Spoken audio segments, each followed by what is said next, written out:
Time now to get you all the latest from the World Economic Forum that is underway in the snow-smothered hilly town of Davos in Switzerland. The theme for this year's World Economic Forum is Globalization 4.0. But some business leaders say that they are more worried about climate change than ever before. But that is not stopping them from chartering private jets in record numbers. According to an air charter service data, the convenience and comfort of flying privately rather than commercially appears to outweigh any concern about the outsized carbon footprint it involves. As many as 1,500 private jet flights carrying the global elite will land at an airport near Davos in the Swiss Alps.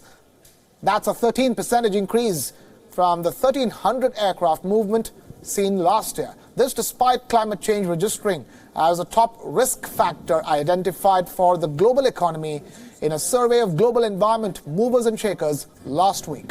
The organizers of the World Economic Forum insist that they're making the annual meet environmentally sustainable by offsetting the carbon emissions generated by the private aviation through their own initiatives on the ground.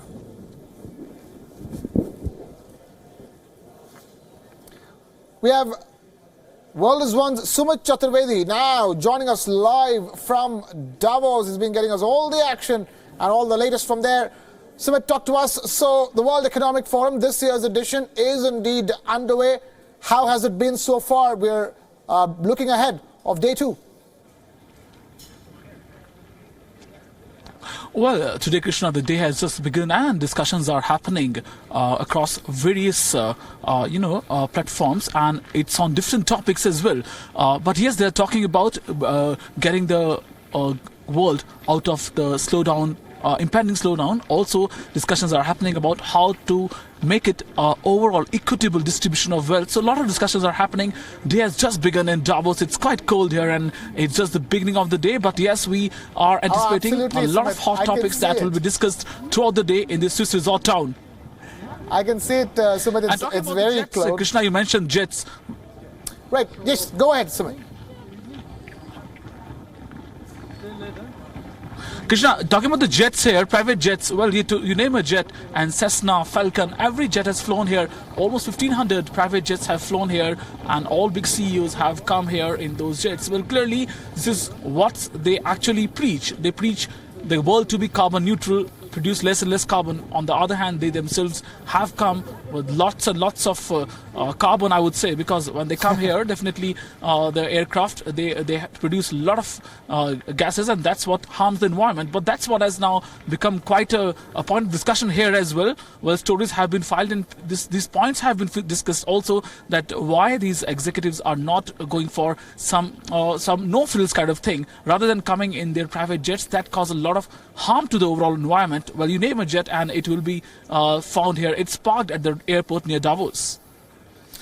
That's right. That's exactly what I was going to ask you, Sumit, about this entire carbon emission thing. And as you've been telling us, apart from this setting the tone for the World Economic Forum, the other thing obviously is the International Monetary Fund report that has cut the global growth forecast.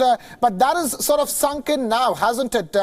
Moving on from there on, what exactly is sort of lined up at this year's World Economic Forum, and more specifically asking from the Indian perspective? Well, Krishna, today we asked Indian companies as to what India stands to gain because of this global trade war. And to tell you, they are optimistic because they say India can, in a way, take this opportunity in their hands and can further become big global companies, because China and US, two big economies of the world, fighting against each other, and India stands to gain because India is as big a market as China. Its GDP is growing. Its income, the income of the people, the average income of residents here is also very high. So that's why India stands to gain here. We managed to speak to a number of CEOs here who are quite optimistic about India. India is in a bright spot when there's gloom and doom over global economy as as far as the WEF is concerned. So yes, Indian CEOs are here in good numbers also. When we, at a time when we are not seeing big global CEOs coming here, Indian companies are here in good numbers. CEOs are here. We have managed to speak to a couple of them as well, and they are all bullish. Now what they're looking forward to is definitely the budget, Feb 1 budget. They are looking forward to back home in India. And the second thing they're looking forward to is definitely the elections. Budget and elections on top of everybody's mind at Davos. Sumit Chaturvedi joining us live straight from Davos with that update. Thank you.